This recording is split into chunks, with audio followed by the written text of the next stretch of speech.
اصرار بر دشمنی با تصویب طرح‌های ضد ایرانی. سنای امریکا به فاصله 3 روز از تصویب تحریم‌های ضد ایرانی در مجلس نمایندگان امریکا این طرح رو با اکثریت آرا تصویب کرد تا برای امضای نهایی روی میز ترامپ قرار بگیره. این نقشه باب کورکر رئیس کمیته روابط خارجی سناست که میگوید مهم است کاری کنیم که توپ در زمین ایران بیفتد. برای پاره کردن این توافقنامه هسته‌ای بسیار مهم است که حمایت همپیمانانمان را داشته باشیم و اگر می‌خواهیم توافق را به هم بزنیم باید تقصیر ایران باشد، نه آمریکا. اما چطور چنین کنند وقتی به قول کاکس استاد دانشگاه نیویورک این توافق اتمی با ایران حالا به موضوع پرچالشی در آمریکا تبدیل شده.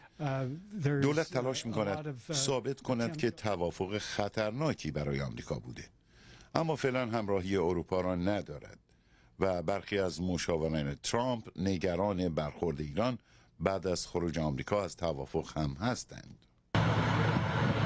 پاسخ را باید در خبری که از کاخ سفید و رسانه‌های نزدیک به ترامپ مثل فاکس نیوز منتشر شده یافت. آنجا که فاکس به صراحت اعلام کرده دولت امریکا بازرسی از پایگاه‌های نظامی مشکوک ایران را خواهان است. نگرانی اروپا و سازمان ملل در حالی که ترامپ تیلرسون وزیر خارجه‌اش را هم به خاطر اصرار بر رویکرد محاسبه شده‌تر و فعلا تمدید توافق هسته‌ای به مرخصی فرستاده.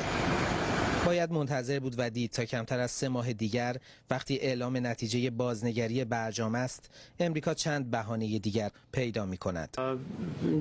رئیس شورای راهبردی روابط خارجی کشورمون این تحریم ها رو که بیشتر بخش های دفاعی کشور رو هدف گرفته نشونه بارز دیگه از دشمنی امریکا با ایران دونسته و گفته ترامپ هم همون سیاست های گذشتگانش رو از زمان پیروزی انقلاب ایران دنبال میکنه. چین ضمن اعلام مخالفت با تصویب این تحریم ها در سنا تاکید کرده پکن قاطعانه با هر تدبیری که به منافع چین آسیب برسونه مخالفه.